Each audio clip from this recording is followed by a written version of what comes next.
Right to be Read podcast, episode number 17. Interview with Chris Brogan. You are listening to the Right to be Read podcast, and this is your host, Ani Alexander. Hello, everyone, and welcome to the Right to be Read podcast, the podcast that inspires and encourages writers. I'm your host, Ani Alexander, and I'm very excited today. That's because today I have a very special guest. He is the CEO of The Owner Digital Magazine. He is a podcaster, speaker, entrepreneur, and a New York Times bestselling author of 6 books. Today I'm speaking to Chris Brogan. Hello, Chris. I'm really happy to have you on my show. How are you doing? I'm well, thanks. How are you? Fine, thank you. So, I have so many questions for you, so I will try not to overwhelm you. But we'll start with the one which interested me most of all. So, New York Times bestselling author, speaker, successful entrepreneur. We know who is Chris Brogan now, but who was he before he became popular and well-known? I love that question. He was a lot of who he is now, actually. If you met me at age 5, you would still think, oh, he seems different. And that really hasn't changed much. I mean, who I am and what I do and what I believe in just really hasn't gone very far from where it always was. And so I can tell you that the old me was a little less sure that I could make this all make sense. The old me was a little less confident. The old me thought I could break all the rules before I understood the rules. And now what I do is I learn the rules and then break them. And so those are probably the biggest differences. Okay, so you already had this core potential for getting where you are now from age 5, I guess. That's what you meant. I hope. I mean, it sure didn't always work that way, but I found that, I was always willing to make mistakes, and that's really what separated me, because not many other people were as willing to make mistakes. Okay, I see. So you are from those people who, like me, think that being different is an asset, not a problem. Agreed. Okay, so let's just find out when and why did you decide to write a book, since we're talking about writing a bit on this podcast. I know that you have New York Times best-selling books. How did it start? I wanted to be an author from a very young age. What I didn't do as well was I didn't actually write books. So I always told people, I'm an author. I write a lot. And I'd write some stories, and I'd write little plot outlines, and I'd write thoughts, but I didn't produce. And if you're not producing, you could be a writer, but I wanted to be an author. I wanted to be published. I wanted my material, even if I was the one publishing it, I wanted my material to get out there. So I started blogging back when it was called journaling in 1998. And at first it was just my fiction, and no one read it. No one liked it when they finally did read it. And then right around 2001, I switched over and was starting to look at other things, nonfiction and business and whatever. And I just took a lot of my creativity and tucked it into business writing. And so I loved blogging. I thought it was so great. And I would say almost every great experience in my life has come some way or another from my blog. And then I was at an event, and I was sitting next to a woman who was the head of marketing for Wiley, which is a big publisher in the U.S. And she looked sideways at me after I answered a question for her and said, "Why don't you have a book?" And I said, "Because they're a lot of work. I'm blogging. I'm having fun. Leave me alone." And she said, "No, you should have a book." And my friend Chris Webb signed me a deal on Wiley, and then they immediately, Chris got transferred into a new organization, and they gave the deal to my other friend, Matt Holt. And Matt and I have been friends ever since. And so that's how I got the book. And it was based, people always think books are based on merit, but books are based on how many books can you sell. And I was very red hot popular, and people were like, "Oh, this guy has lots of followers." And that's why I got a book deal. By luck, I was able to turn that into a bestseller. And then by luck and hard work, I was able to make that into more books and more books, so that, I could share more things that mattered to me. I see. So you made a good point that, it was much easier to get a book deal because you already had the audience in place and you had many fans who would most probably buy the book which would be out. So can we go back a bit, and since we're talking to people who are just starting, and tell us, how did you build that audience? Where did you start? Was it just the blog, or, how did you grow the blog? How did you end up with this big army of fans? I did this really weird thing. I helped them all. I was helpful. I provided so much information for free, and I was accessible. I made it easy for people to talk to me. I made it very, very, very simple for people to do business with me. And I guess that would be the deal. To me, it's when people try to build an audience, they do it in all these weird ways that all start with, how do you help me?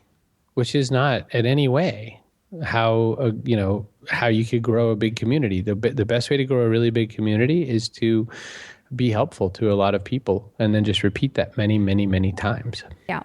So you mentioned that you had the very first blog you had featured your fiction writings, yeah? Yes.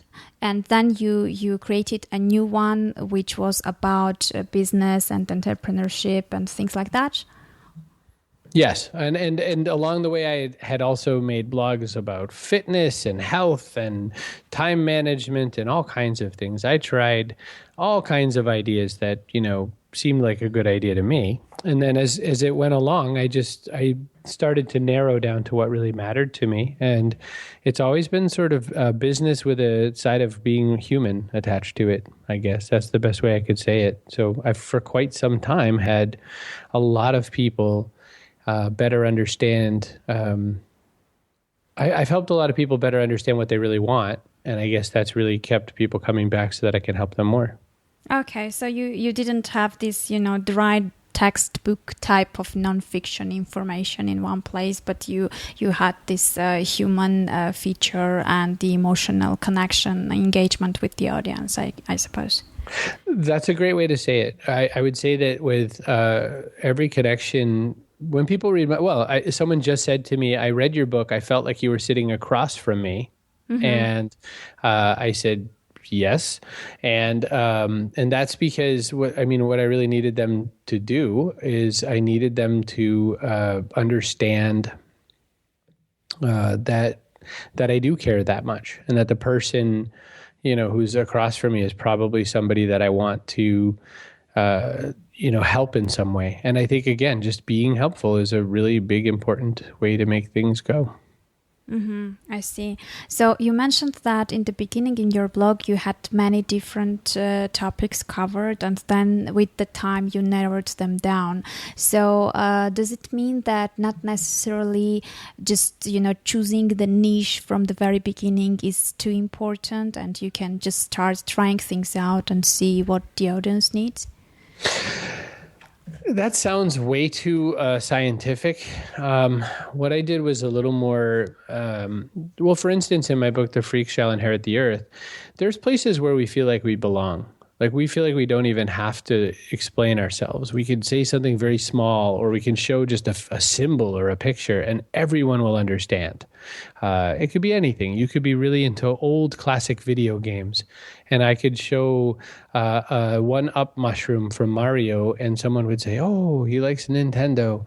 And that would be where you would fit in. And so what I found is that the more I tried to serve the people where I felt I belonged, the more I could help, which is very different words than narrowing something to a niche, because it's not science for me, it's art. And I try very hard to make sure that I'm serving a living body of entities, not serving some business need of mine, because people's needs will change, but the people won't. So I need to actually stay close to the people, not their needs. Yeah, very, very important point. I guess, very few people realize when they are looking, for example, at their blog statistics or, at their sales figures, etc., that all these figures represent people. Because very often, you get overexcited and, drifted by the figures themselves, forgetting at some point that these are real human beings. So I guess the key for the success is that you always stay closer to people and you never forget that. So, and in that case, let's just maybe, that was my observation about the keys of your success, but what do you think, which are the keys to your success, like both in general terms and in your writing career and your books? I would say that one is to not allow for excuses. I don't allow excuses. So if I was supposed to get 2,000 words written every day, then I write 2,000 a day. I'm up closer to 4,000 a day right now. But I think that when you don't allow excuses, then you always find a way. You can make anything work.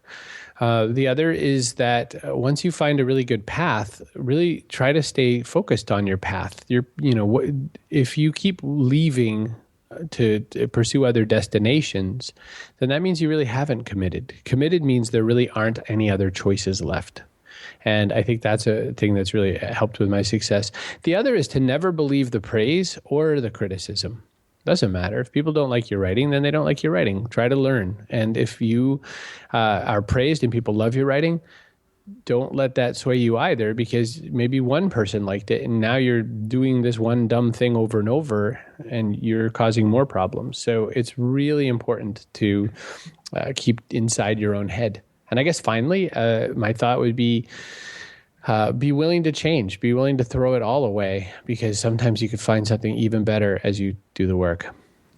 Oh, okay, I see. So do you have any specific writing routines or a special schedule of the day so you stay productive and, do you use any time management things or you just go with the flow?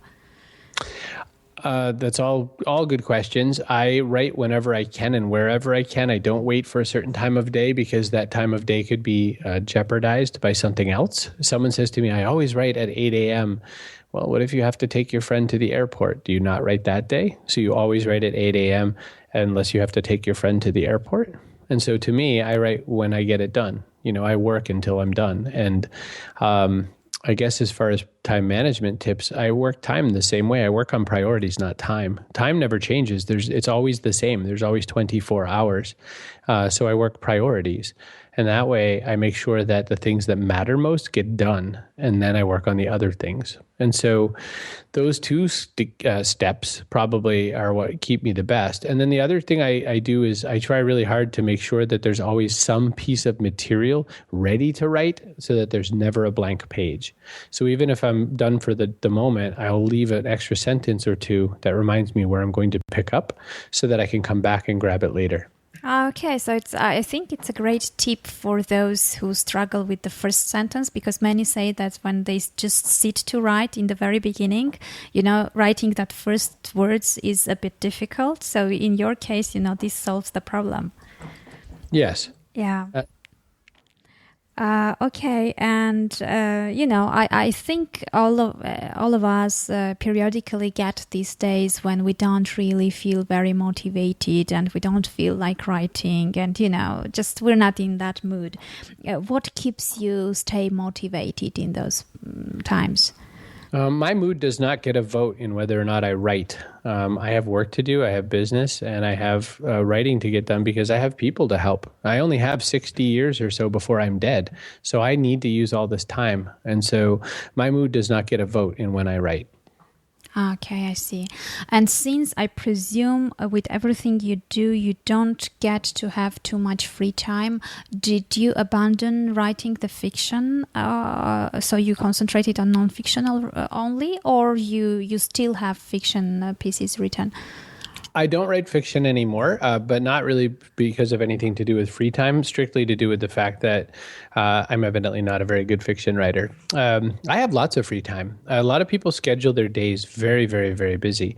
I schedule my day to 40%. And then that means that I have time, if I need it, for mistakes or problems or other things that have to be fixed.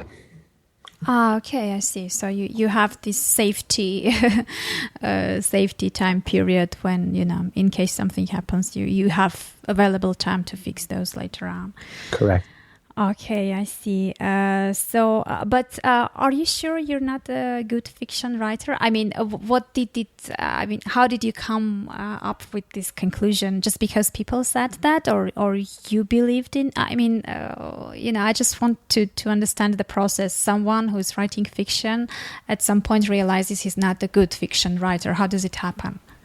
I would say that I could probably get good at it. It would just take a lot of time to be really good at anything. It requires that mythical 10,000 hours that Malcolm Gladwell says. And I used all those hours towards mostly nonfiction. And so I could probably learn it, but to master it, it's going to take a long time. I would say the best way is to continue practicing. And by practicing, I mean publishing. I don't mean writing little plot treatments. I don't mean writing little notes to yourself.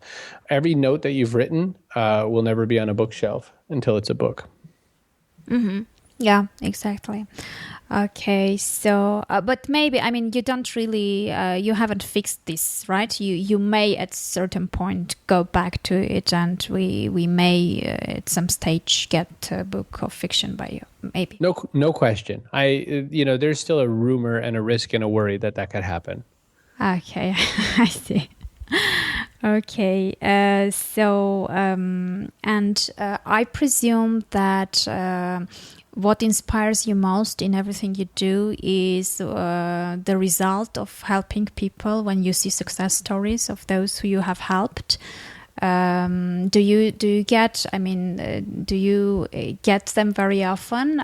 Do you keep it in your files, like the success stories of people who thank you with the results they have achieved? I get lots of emails to that effect that make me very, very happy, or I get to see people in person at speeches and they tell me that, and it makes me very happy. I don't keep them because I'm not really supposed to be swayed by either praise or criticism. So I try hard to accept what I've received, thank the person, and then keep doing my work. Okay, and how exactly, I mean, you're helping them in which manner? I mean, you help them by advice and coaching, or what do you exactly do for these people? Sometimes it's something they read in a newsletter. Sometimes it's a story. Sometimes people buy coaching. Sometimes people buy a course that I sell. There's many ways. My audio book, my podcast, everything that I create, I'm out there helping. So someone will say, I didn't have a really good way to explain this to my boss, so I found it. Someone will say, I thought that I really had to stick with this job, but you taught me that I could pursue what I really wanted to do. Someone will say, I was having trouble with my health and you gave me a good guidance. This really lovely lady named Cara Lumen told me, she's in her 80s. She said, the other day you told me I still have 30 years left of work. And I realized that I had just been sort of waking up and falling asleep and eating in the middle. And she decided to get back to work. So now she's creating more content and interesting material. So, I'm very blessed. I get the opportunity every day to be helpful. And I consider that a strong responsibility. So I work hard at that. So you have many, many different channels and many different ways of helping people. So where do you get your ideas of different approaches and, different products and means of giving out this content you have?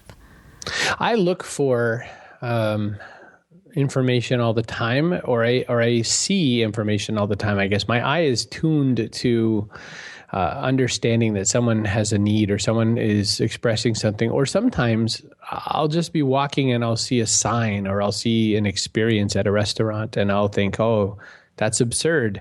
What a great way to explain this process. And I'll take it from there. And so what I find is that there's information and ideas all around us. There's never a lack of ideas. We tend to need to work on being perceptive for them. And topics will show up everywhere. Ideas will show up everywhere. Content is all around us, swirling and dying. I could look to my left and I could say, I don't know. So I can make a story about a messy desk because there's a bunch of books piled to my left that are in no great shape. But what I've learned is that I leave them there because I sort of shuffle them and think of what I want to learn in a given day. And that's not a straight line kind of education, but it helps me by being open to different possibilities. So that could be a post. Pick between blog or podcast or anything like that. I usually just pick whatever, one makes sense for the piece, but that's sort of beside the point. Okay. And do you have any specific things that or situations that boost your creativity? Being around people does, and sometimes going to places where a lot of people gather. That's one great opportunity. I think my creativity comes from seeing how humans interact, and that all stories are not. All stories are made of the connection between things, not just the thing in isolation. A person sitting in a room is a fairly boring story. A person sitting in the room with a dragon is a less boring story. Mm-hmm. A person sitting in the room and the dragon is the person's mother is getting more interesting. So, it's the interaction that makes a story. And I just look for that. Where are the connecting points and how can I make them better? Mm-hmm, I see. And some people advise that while writing a book, you should have in your mind your ideal reader, someone you're writing it for. Do you have your ideal reader, or you're writing it for yourself first, or how do you approach that point? Oh, that's a very good question. And you're supposed to say, the person you love the most, but that's not that's not really who. In a lot of ways, I think I write for, wow, you stumped me, Ani. I think that the person I write for is the person that asks me questions after an experience, the person that asks me questions at a conference or something. That's usually the kind of person I would write for, is that person who doesn't believe in themselves. I want to help them. Mm-hmm.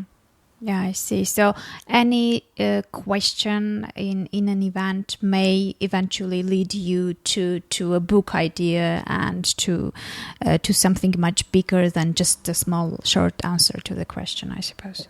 Exactly so. That's exactly how it works for me. Okay, so that's amazing. It's just this is the difference, I think, between the writers and let's put it like in a standard way, like ordinary people, because it's all around us, but some notice it and some take advantage of the opportunity, and some just pass by and don't even imagine that these kind of things exist. So I guess that's the main difference. Exactly. Well, then maybe something which is quite trendy, and I know that you're very good at it. How do you deal with the social media? What's your relationship with that? With what? Social media? Social media, yeah. Oh, I've used it very, very actively for quite some time. It's been something that's been part of my process forever. What I find is that it's a great way to have liner notes and communications and situations around the primary story. But it's also a way to get lost in the process. You can get lost with social media because people will spend way too much time talking to the people who admire their work and not doing the work that made them admired. And so it has to be both. I'm very responsive, though, on any of the social media, Twitter and Facebook and Google Plus and whatnot. So people can find me there for sure. I find that what I've changed in my life is that I now work harder to bring those conversations to email, so that it can be a lot more one-on-one and I can be more helpful. Okay, I see. So you're not from those, very famous guys who, people can approach only through the VA and, usually don't get any email responses from them. Oh, no. I get about 600 emails a day. I reply to as many as I can. And what's left over, I try to follow up the next day. Okay, I see. Well, I know that, our time is wrapping up. So the last two questions, and I won't torture you anymore. So what would you say to your, let's say, 25 years old self? I would say stop messing around and do the work. And you've been messing around a lot while you were 25? Oh my gosh. I did everything but write. I just kept telling people I was a writer, but I wouldn't write. So that was the problem. Okay, I see. And the last thing, what would you advise someone who like you is telling that he wants to become a writer and doesn't do anything? I mean, what should he start doing first? Right. I think that's a good start. Right. Instead of wanting to be a writer, write and publish and produce and start. Make a blog. Just start with a blog. It's really easy. Type, you're done. And then from there, make bigger things. And don't wait for some big publisher to find you. There's just way too many examples now of people who have published for themselves, and the big people find them later. Just go.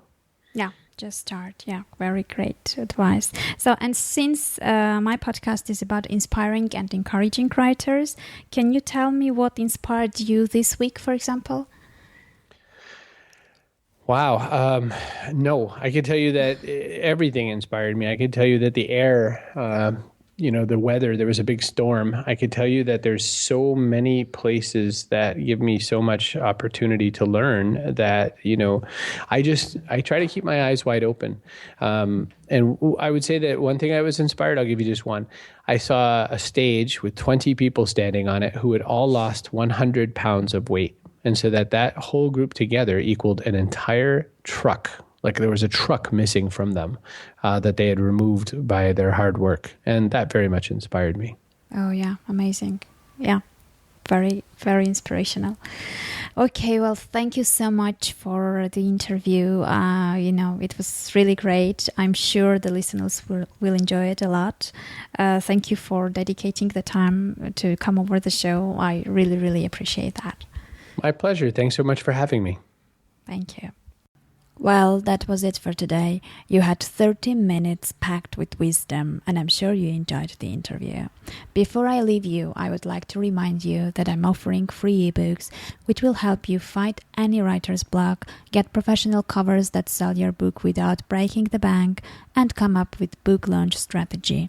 Head over to www.anniealexander.com/free, Annie spelled ANI, and grab them now. It's all there for you. Well, have a nice day, keep on writing, and meet you in the next episode.